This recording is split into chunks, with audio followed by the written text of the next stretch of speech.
Ahoy there, this is Chief Bones, and welcome to Ships in Brief. Today we're talking about my favorite ship, the USS Flint, a Tier 7 American light cruiser that can be obtained via the arsenal for 11,600 steel.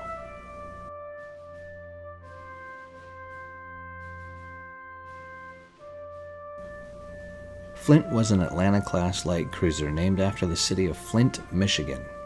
She was launched in January of 1944 and commissioned later that year in August.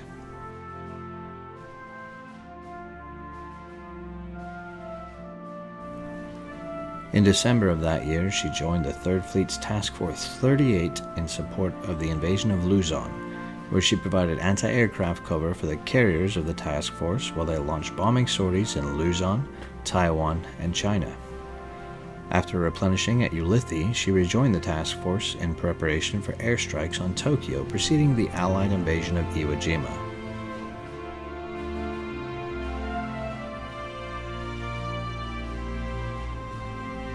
After the invasion of Iwo Jima, Flint returned to Ulithi, then joined Task Force 58 in support of strikes against the mainland leading up to the planned invasion of Okinawa.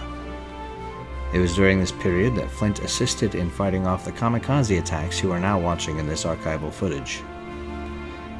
She continued providing anti-air cover and shore bombardment off the coast of Okinawa until she relocated to Leyte Gulf. From there, she sorted for the final attacks on the Japanese home islands until the eventual Japanese capitulation.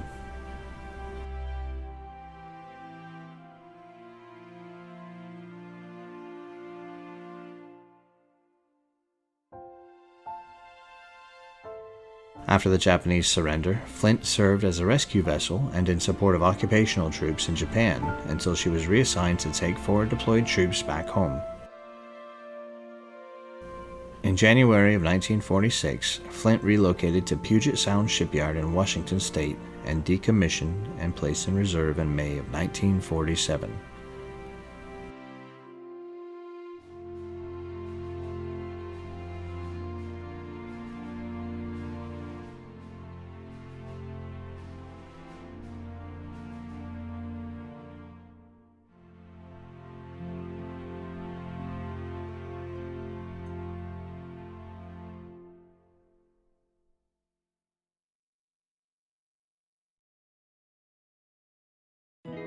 So let's take a look at how she appears in-game. As always, all stats are taken directly from the World of Warships wiki. Flint has 6x2 127mm dual-purpose guns, 2x4 533mm torpedo tubes, one set both port and starboard.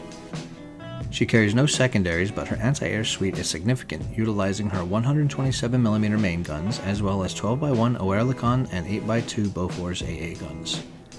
Her main battery is capable of firing both high explosive and armor-piercing shells, has a base reload of 5 seconds, and a lightning-fast turret rotation of 25 degrees per second. Her guns have a lackluster base range, however, reaching only 11.12 kilometers. Luckily, due to their small caliber, they can be improved with the appropriate captain skills. She suffers from, or enjoys depending on your mindset, the standard American low-caliber shell flight characteristics: low velocity, high arc at range. This allows for you to fire comfortably from behind cover, but makes your ability to lead your shots critical, particularly at range. Her torpedoes are a vast improvement over Atlanta's ambush fish, being more area denial and offensive weapons than Atlanta's.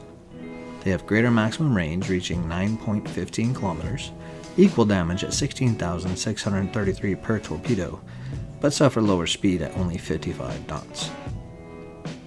She has a respectable 32.5 knots of base speed, a responsive 8.4 seconds of rudder shift, and a spry 610 meter turning radius. Her base surface detectability is a stealthy 10.98 kilometers, which can be brought down even lower through captain skills, leading her to be one stealthy ship. The drawback is, if your AA suite is blazing, as it almost always should be, you are likely to be lit up for the entire enemy team. Flint's consumable choices differ from Atlanta's as well. Unlike Atlanta, she has no option to equip radar, but she carries damage control party, standard American smoke, and may choose between hydroacoustic search or defensive AA fire. The addition of a smoke generator greatly enhances Flint's survivability over Atlanta. Recommended commander skills for Flint are as follows: preventative maintenance, adrenaline rush, Demo Expert, Basic Firing Training, Superintendent, Advanced Firing Training, Concealment Expert, and IFHE. Other useful skills include Priority Target, Jack of all trades, and High Alert. Recommended module upgrades include Main Armaments Mod 1, Damage Control Mod 1, AA Mod 2, and Steering Gears Mod 2. Personally, I use my destroyer captains in the Flint. The same captain I use in my Fletcher is the one that I use in my Flint, and that tends to work out pretty well.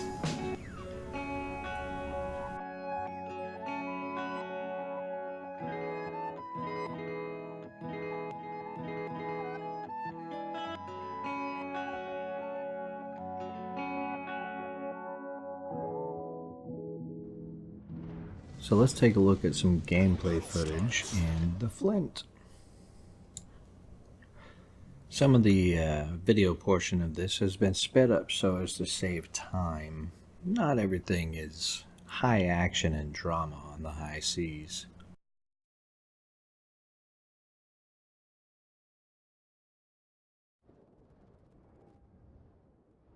So the original plan was to post up on the east side of Bravo. Unfortunately, I had to change my course up here as I was steering towards that destroyer smoke because we had some torpedoes incoming.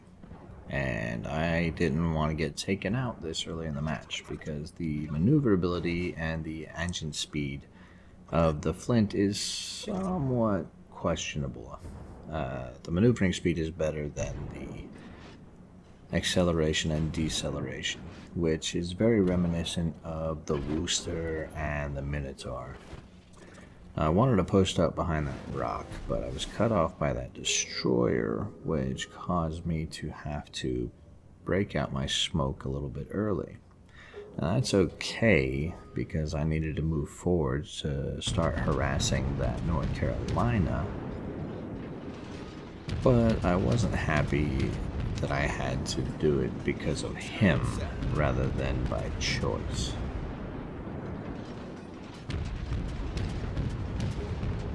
So at range, I'm sitting here firing at this guy with my high explosive shells, and you'll notice that I have to lead pretty well because the Flint has the pretty standard American shell velocity, shell arcs, and shell speed. They're all very floaty feeling ballistic missiles.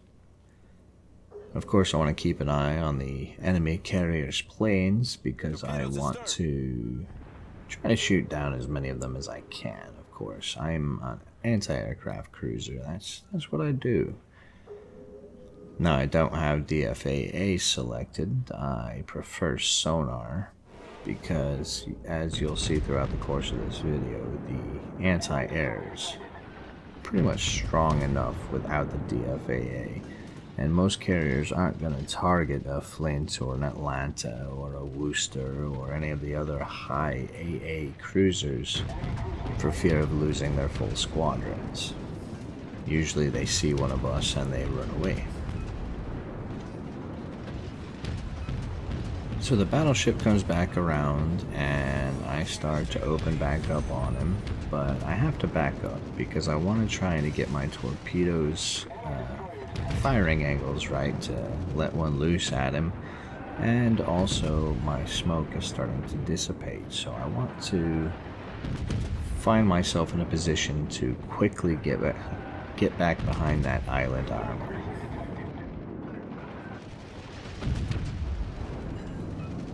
You'll see that he's trying to fire back at me, but he doesn't really have a shot because he can't see me. Unfortunately, I am going to take a hit or two, but I don't really suffer any major damage.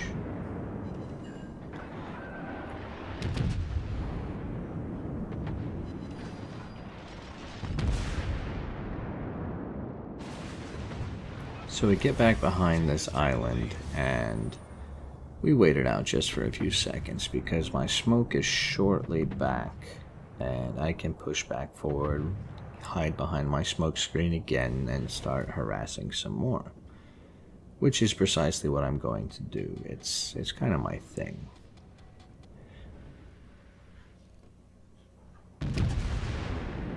The Flint, like most American light cruisers, has that somewhat frustrating early gameplay that doesn't allow for a whole lot of action. You're going to want to post up somewhere strong or behind an island or behind a battleship, and try not to be seen, try not to be shot, because the real strength of this ship comes in the late game. And because I'm following this strategy where I'm staying somewhat out of sight, out of way, and protected under cover, I'm surviving and managing to put up some decent damage numbers early game. And it doesn't hurt that my team is beating the other team pretty handily. Now we see this other cruiser coming in, and I want to lay some torps on it. Hopefully he'll keep coming. And I'm going to switch to AP here in a second in hopes that I'd be able to start penetrating him and maybe get a couple of citadels, but he angles pretty well, so I don't do so hot with AP. And I switch back to HE, which is always an option. This is a flame spitter. We're going to put some serious damage on this guy, and I wanted to sink him, but it's not going to work out. Another guy got him, and that's fine. So let's speed up the clip again and reposition. We're going to move around. I'm going to shoot down some planes. I decide ultimately that I want to go ahead and capture A.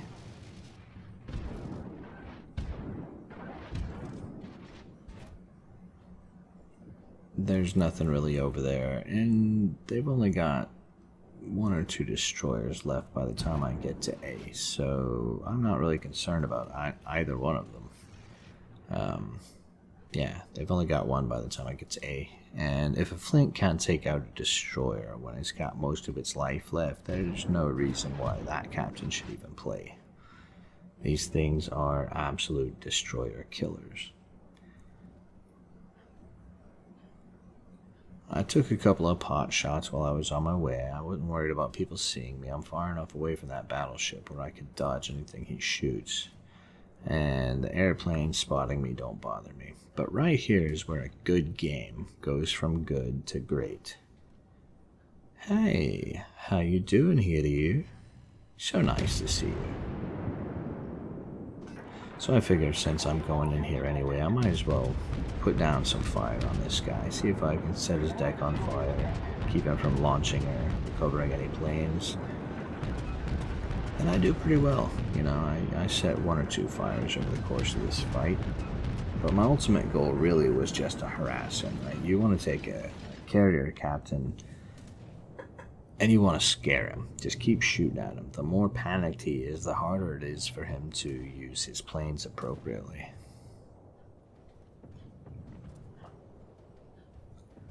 I'm going to lay some of these area denial torps down. Maybe I'll hit him, maybe I won't. Spoiler, I don't. But it'll keep him from going too much further forward, and it'll keep him from coming under that rock right there and getting the best possible cover against those 2 southernmost destroyers.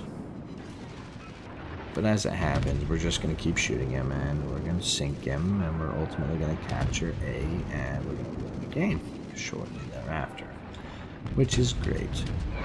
Now, I did ultimately over 90,000 damage. I earned over 600,000 credits. I earned over 2,300 experience, which was more than 2,000 more experience than the least experienced guy.